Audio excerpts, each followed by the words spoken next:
Good evening, good afternoon, good night. This is one AAA podcast, and I'm your host, the Hypocritical Cynic. You can contact me for booking, interviews, writing, assisting, muse, life coaching, anything like that at one AAA podcast at gmail.com. After you book me, go holler at my best friend Victor, VI, coldest rapper since T.I. While we lie. He hate when I say that, but he's a great master producer,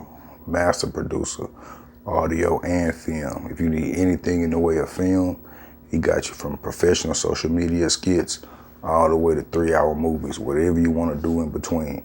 And if you need audio done, master audio. If you want to record a one song cover all the way to a mixtape, all the way to a full LP, he got you. So if you book me, go holler at VI for your recording block. After you do that, go to Instagram and holler at Dirty Kicks. That's DIRTY-KICKSSS, 3 S's. He got you on any shoe you looking for. Tennis shoe, basketball shoe, baseball shoe, football shoe, it don't matter. Size, color, release date, classic, current, it don't matter. You send him your request, he gonna send you the invoice. You fulfill your half of the bargain, boom, he sending you shoes, brand new, no knockoffs. He don't believe in it. He says that hurts the industry. So with that being said, I had to run through my advertising real fast because I only got so much time. I want to thank God and my grandmother, and thank God and Papaduck for giving me this opportunity to do a curse-free video so I could upload it to his email and maybe he can, talk about it on his show. Hopefully he does. But this show is completely about reparations. Anybody who's watched my channel before on YouTube know you can go to one AAA podcast. That stands for One Absolutely African American Podcast. You could type that in the search block, pop up all my videos. I wanted to get to a certain number of videos before I went to social media.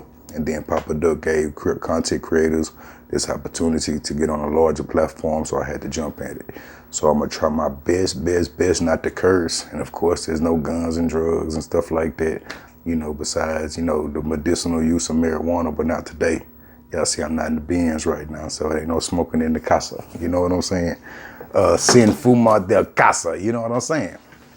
So, with that being said, this whole show today is totally about reparations. Shout out to my artists. I'm being rude. NC, everybody know NC by now. Great artist, master artist. Y'all know people tried to steal his art. They risked their life and liberty and pursuit of happiness to try to get his art. That's not his best art. That's what I could afford. If you pay more, he does better. That's just how it goes. He's such a great artist. Like I say, somebody stole it. But like I say, this show is completely and totally about reparations. I see over my shoulder, I see the Bible right there. I do refer to the Bible. I do read the Bible. I was raised Baptist. And let me say something about religion right quick. Everybody knows the chronological order of Judaism, Christianity, and Islam. Everybody knows, about what time they came into the world lexicon. So, of course, with Judaism being first, Islam being second, Christianity being third. That's like having grandmother, mother, and daughter in the room making potato salad for Thanksgiving. It's just hard for me to believe the youngest person in that kitchen has the best potato salad. So that takes away the daughter. The mother can't have the best potato salad because it wouldn't taste like that if it weren't for grandmother. So in my life, I always search for norms to try to understand different things. I never try to break things down so much so where I can't understand them. But I met a very nice female in my lifetime, and she had the best, ideology toward religion I ever heard of yet. She would take the most positive attributes from religion and try to incorporate them in their life, into her life. And she said once, some doctrine got difficult to understand, she realized she didn't want to overfill herself with some rhetoric that might put pressure on her. So she never took pressure from religion. And I try to liken myself to her. Strong woman, a very strong woman. Shout out to her. But yeah, this whole show is about compromise. Reparations is a pure compromise. That's all it is. It's the best compromise in the world because, you know, war is sad, death is bad. Compromise is when everybody's mad. We're not trying to have one person supersede somebody else. And we definitely, as foundational Black Americans, don't want to limp into Industry 2.0. That's what pace we on right now. A lot of us don't have a steady internet. A lot of us don't have a reliable transportation. These were innovations that was made that if you don't have at this point in your life, at this point in the realm of Earth, at this point in the chronological order of what's going on, you are left behind. And I say the premise of this comes from the stimulus package, because a lot of people got to live at least 1 to 2 weeks without stress because of a stimulus package. And they're well overdue for more than that. But this is about compromise. And the hashtag I want everybody to keep in everybody's face is I. Hashtag I. It's not a selfish thing, it's an acronym. It stands for interest in industry. That's what all this is about, interest in industry, period, point blank. I got a few points right here that'll fully evaluate and fully explain my point. And I would love to be resourced on my information, so don't take what I'm saying as the truth. Let's combine ideas and come up with the right answer. Now, first of all, interest in industry, before I explain it, is the best plan. When I get through, hopefully you will agree. And of course, the combination of ideas will make this a better plan once we actually put this on paper and see what we can do and what can't be done. But it's an infinite payout in perpetuity, eternally paying out at foundational Black Americans for building this country and pushing the rest of the world to where we are right now. We are the forefront of the entire world, and that's because of the wealth that was created from slave labor. Foundational Black Americans. And when I say I'm foundational Black American, my daddy from Mississippi. When I say my daddy from Mississippi, when he left Mississippi, he was born and raised in the Devil's Punch Bowl. But this video ain't about racism and stuff like that. It's about reparations. That's Natchez, Mississippi, for anybody who wondering. Y'all look that up on your own time. I could go into it, but it'll take away from the fervor of the show. Like I say, it's an infinite amount. It's not a finite amount. There's no way anybody, any leader, committee, or organization can accept a finite amount, because literally the war that I won't speak on this podcast will soak up every dollar that we have coming to us from a finite amount. Period, point blank. It's right on time. You see money going, you see coins going away, you see paper money going away. Everything we'll be given will be on the screen. They defunding police on coastal areas, so we don't know what's coming in, what's going out.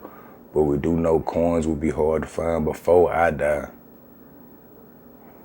Paper money, it might deem it a safety risk and just tear it up. It don't mean nothing anyway. But this is where we're going. We're going for reparations. What interest in industry actually is, it's a percentage across all industries. And the example that I will use, but I don't want anybody to get caught up in, we on the freeway of reparations. We about to get off on the exit, but we getting back on the freeway. Don't get caught in the example. We're gonna take sports as an industry. Not the MLB, not the NHL, not the NFL, not nothing like that. I'm talking about sports as a total industry, professional sports being the industry. So that's agents, recessions, all that kind of stuff like that is one industry. It would actually pay a fluctuating rate to a fund for foundational Black Americans for us to build infrastructure, businesses, educate our smart, things that we need to get us off the ground so we don't have to limp into Industry 2.0 like we're on the current scale of doing. But it would fluctuate. So basically smaller businesses will give less, larger businesses will give more, but it will be a fluctuating percentage of everything they make across across the top, put into a fund for foundational Black Americans. It would actually reflect, this fluctuating rate would actually reflect the well-doing of the economy. So in times when the economy is doing bad, like right now, it will pay less. In times when it's doing better, when we create another industry for the world to catch up to, it will pay more.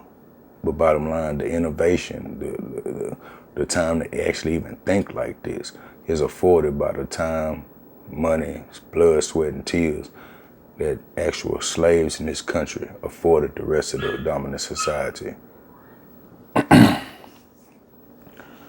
So it would actually, how would we, a better question would be, how would we create that barometer, or how would we gauge how much the country pays? It's like I said, basically how the country's doing. You can use the GNP or however you want to do it to see what's really going on with the country. Or you can ask the International Monetary Fund, who tells everybody when they broke, to ask us how we're doing. But this amount would actually fluctuate across the board. Every industry would have to ante up. And basically the percentage, how I came to a conclusion of a percentage, during this current pandemic, we've seen auto insurance carriers give an 8 to 22% relief on auto insurance for people who hold policies. So what they're saying without being said is they still charged 8 to 22% above what they had to do, or above what they had to charge, while the whole country was begging for equality. The richest people kept taking as much as they could until the pandemic happened and the government stepped in. So I'm saying the government's gonna step in and demand auto insurance insurance as an industry to come up with an amount that can fluctuate, that's paid out every year. It might come to the actual foundation of Black Americans every month, but every year, in perpetuity, eternally, forever. And that also goes, the better example would be the relief that we received from gas prices when it was an epidemic. Gas prices started to go down. When it was a pandemic, they stopped them from going down, but they're starting to come back up right now. But like I say, that was the cream on top of the money they was already making in the oil industry that they still charged us before the epidemic. When we was reeling, Black, white, Latino, Arab, and Asian was begging for relief fiscally. They still charged us before the epidemic. So I'm saying you take that cream off the top, since y'all can afford to go without, you don't have to buy another boat, another ship, a yacht, or whatever. Put that into a fund for us. It's the only way reparations is gonna work.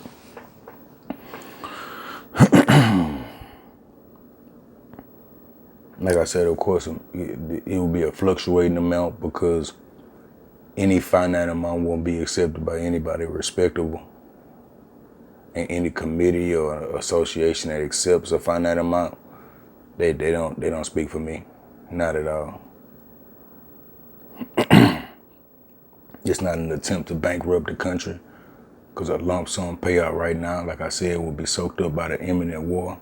And if you don't think a war is about to happen, buy a globe, spin it, go to Google Earth and spin that globe and stop it from spinning. Wherever you stop it, that part of the country, that part of the world is probably at war or about to. We've already heard France. France don't know who to capitulate to, but they ready to. We already see it happening. This is not an attempt to unlock the frozen wealth that Brother Claude Anderson spoke about. 75 to 80% of the wealth that was generated that makes us the richest country in the world. We don't get to see it because, like they say, the top 1% own that much of the wealth, and it's frozen. They don't use it to make business. They don't use it to make lives better, even their life better. It's just frozen. So I'm not in an attempt to touch that money. I'm gonna say that's not mine. Y'all got it from blood money. I don't want that money. Y'all keep that. Somebody else coming for that. Y'all know who, and I'll say it in another podcast. Like I say, all this is an attempt to get black card status. for me and about 5 other people in my family. I get that. I go to the flowery, happy, kumbaya, you know, peaceful, you know, relieving tension, stress, and strain from people like, till then, the climate is too tumultuous for me to talk about anything else but what's going on, what's pertinent to our lives right now. Y'all go shout out to Tariq Nasheed. They tried to demonetize his YouTube, so y'all go to King Flex 818 on Cash App and donate, because he's doing a lot for the movement. Y'all holler at brother Dr. Umar Johnson. I can't take the doctor away. He put the work in. Both of those brothers are in the same avenue, black empowerment, but they coming at it in 2 different ways, but the same goal. They got the same goal. And I gotta say for myself, if it wasn't my brother Tariq speaking about life before monogamy, I would have still been hurting. I couldn't hear what Tariq talking about right now, or what brother Dr. Umar talking about right now. It works hand in hand, hand in hand. Galatians 5:22. Y'all check that out. Let's be happy that diplomacy, democracy, the Constitution, voting is a standard in America. When I say that, everybody wants to get mad at diplomacy, democracy, the Constitution, and voting. But I say all that stuff works. Voting works. The Constitution works. Diplomacy works. Democracy works. Minus discrimination. Minus discrimination. Papaduck, shout out to him again. Salute. For this opportunity, you encouraging me to do a curse-free show so I can upload on your videos. But he showed a video where the disparity between the Caucasians and the African Americans in the metropolitan city of Boston, America, was over $200,000 for the Caucasians and under $10 for the African Americans. So they made it impossible for African Americans to live in Boston unless they beg for everything they got. That's discriminatory acts right there. They was on Congress. He had a show where they showed Congress talking about that. It's not how I feel, shade tree, locker room corner talk. They realize what's going on. So it has to be changed. And with that being said, discrimination repealed is discrimination revealed. Discrimination repealed is discrimination revealed. One more time, discrimination repealed is discrimination revealed. I gotta say it 3 times like brother Dr. Umar so they can hear what I'm saying. Discrimination repealed is discrimination revealed. As they reveal these discriminatory acts that they use to hold us as a permanent subjugated class of citizens in this country, we have to piggyback these different orders. We have to piggyback these discriminatory acts as they repealed with legislation in the way of federal lawsuits so these things never happen again. And I'm not saying we're gonna win every lawsuit, and I'm not saying the payout has to be a class action for $1 billion. We can sue for $1, just so we set a legal precedent. So what they doing with housing in Boston can never happen again. And if we don't win on a smaller scale, go up to the federal level. So we can set a legal precedent that either A, America is that racist and they will double down on their racism, or B, they will actually try to do everything to make this country of equality. But we have to do it. It's mandatory. Videos like this inspire people that make change. And that's my attempt with this video. Let's be happy that we don't have to teach diplomacy, teach democracy, have a war to have one constitution. Try to institute voting across the country. All this stuff is already the nomenclature, the mores, the rules. It's already set in stone. We just have to adhere to these stipulations minus discrimination. It's really the best country in the world. It really is. It would be even better minus discrimination. Just realize that the entire world, Craig, that we know, relocates to America for resources that should be allocated to foundational Black Americans. I saw a video with Vlad. He was sitting down with Godfrey. Kind of angered me a little bit because They was talking about what African Americans should do in this country, when the only reason they came to this country was for the resources that should have been allocated to us. I'm not mad at Vlad. I don't know where it came from. History won't write what I just said. Vlad got ahead of the curve. Y'all hear Vlad talk right now? Vlad TV has done more for black empowerment than a lot of people that we know and respect in the black celebrity world. Mark it. Not everybody. Not everybody. I said a lot of people. Mark it down. History is gonna say the same thing. For people who didn't celebrate July 4th, for foundational black Americans that didn't celebrate July 4th, you don't have any ties to any other country at all, none. I don't care if you have this and have that, go there, they'll remind you what you are. Your people built this country. You deserve to profit from it. They have. Don't be so scared you don't think you deserve what's yours.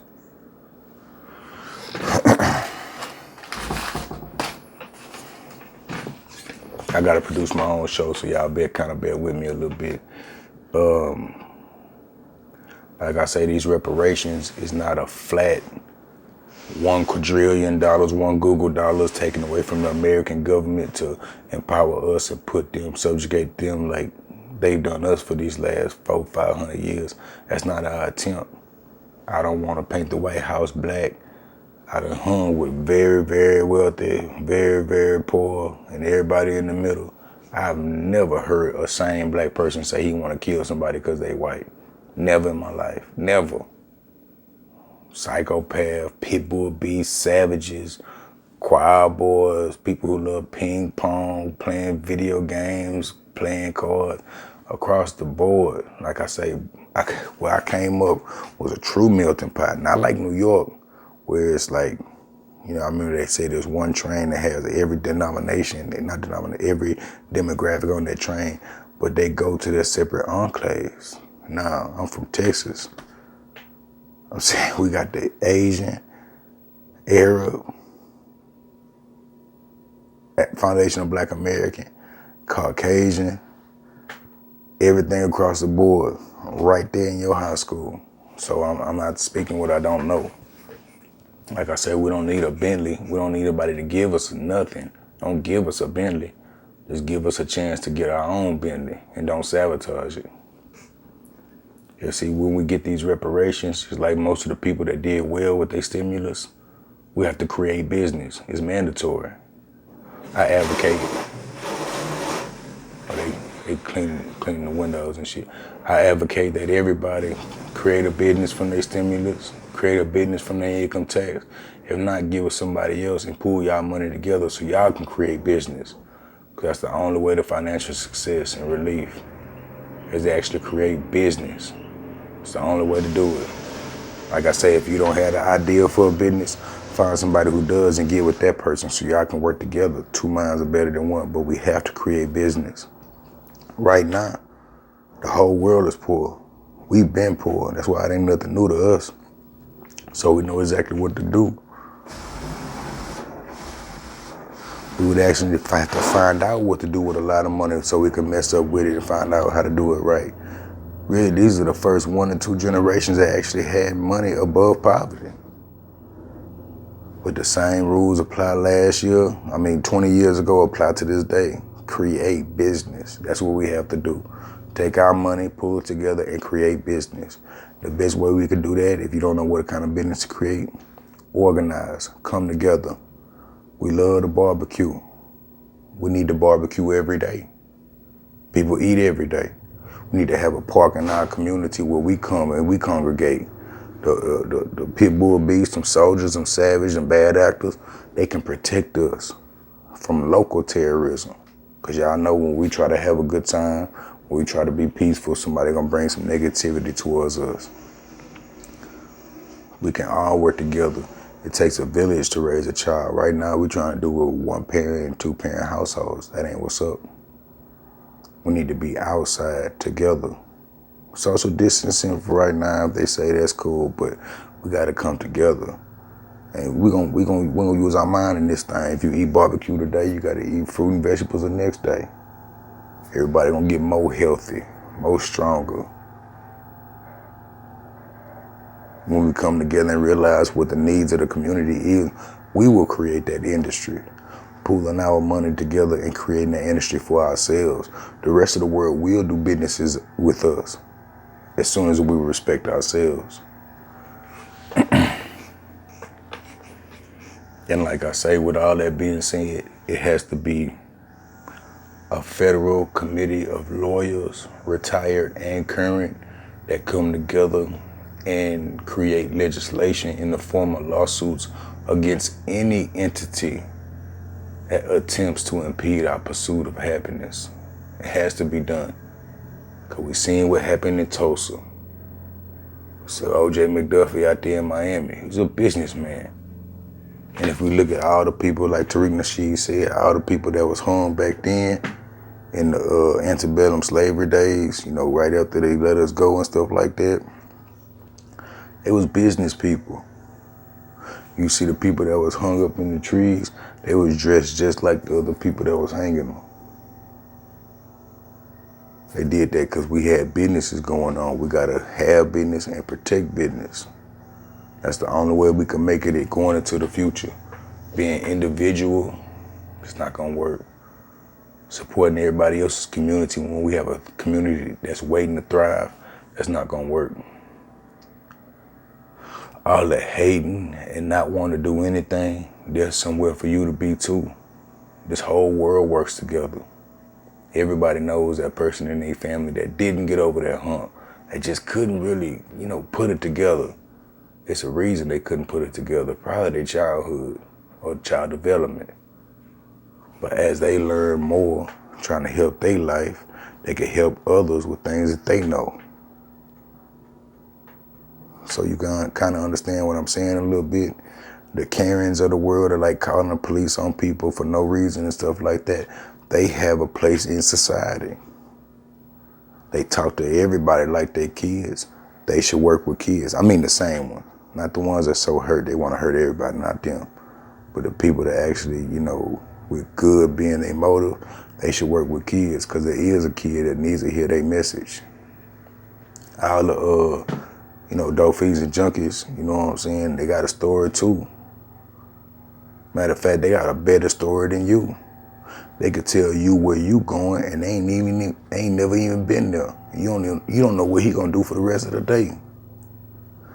So the dope boys should listen to the junkies, or they could become junkies. Like Neil deGrasse Tyson, I'm trying to create an ideology where everybody can have foundation information for the conversation so we could build on it together. Because if I sell dope and I talk to somebody who formerly sold dope, he's gonna tell me what he did right and what he did wrong. Yes, of course, in the dope game as well, but his end result is gonna be leave dope alone.